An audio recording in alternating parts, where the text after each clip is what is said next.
Mesdames et messieurs, bonjour et bienvenue sur votre chaîne d'information en temps réel, l'actualité en Afrique et dans le monde en continu. Vous informer est notre mission car l'information vous place au sommet du monde. Alors si vous êtes nouveau, abonnez-vous et cliquez aussi sur la petite cloche de notification pour ne plus rien manquer, cela étant fait c'est parti. Avant de commencer la vidéo, nous tenons à rappeler que, les images utilisées dans toutes nos notes d'information sont à titre illustratoire. Nous vous invitons donc à rester poli et courtois dans l'espace commentaire au risque de voir votre commentaire tout simplement supprimé. Merci et bon visionnage à tous. Mesdames, Mesdemoiselles et Messieurs, bonsoir. Bienvenue une fois de plus sur votre chaîne préférée, FD News, votre chaîne d'information et d'actualité en temps réel. Au Burkina Faso, au moins 27 morts dans des attaques terroristes. Au moins 27 personnes ont été tuées durant le week-end au Burkina Faso lors de 2 attaques distinctes des terroristes présumés qui ont visé des civils dans le nord et le nord-ouest du pays, rapportent les médias citant les sources sécuritaires et locales. Dans la nuit de dimanche à lundi, des individus armés ont attaqué les populations civiles de Bourasso, une localité située près de Dédougou, chef-lieu de la province de Akossi, a indiqué une source sécuritaire. On dénombre une quinzaine de victimes, des hommes, des femmes et des enfants, selon le bilan provisoire, a ajouté cette source. Une source locale, contactée par l'AFP, a confirmé l'attaque, évoquant de son côté une vingtaine de morts.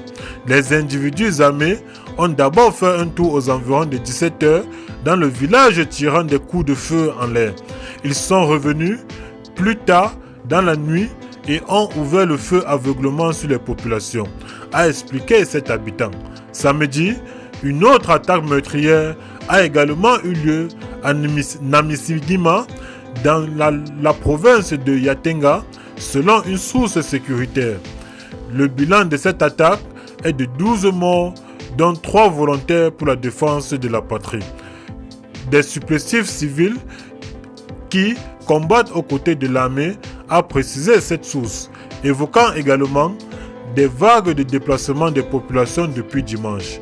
La situation sécuritaire s'est dégradée ces dernières semaines dans plusieurs régions du pays, obligeant les autorités à multiplier les mesures de lutte contre le terrorisme. Dans le nord-ouest du pays, plus précisément dans la boucle de Morom, un couvre-feu allant du 1er juin au 30 septembre 2022 a été décrété par la province de Bangwa et du Nayala, selon un communiqué du gouverneur de la dite région, Babo Pierre Basinga.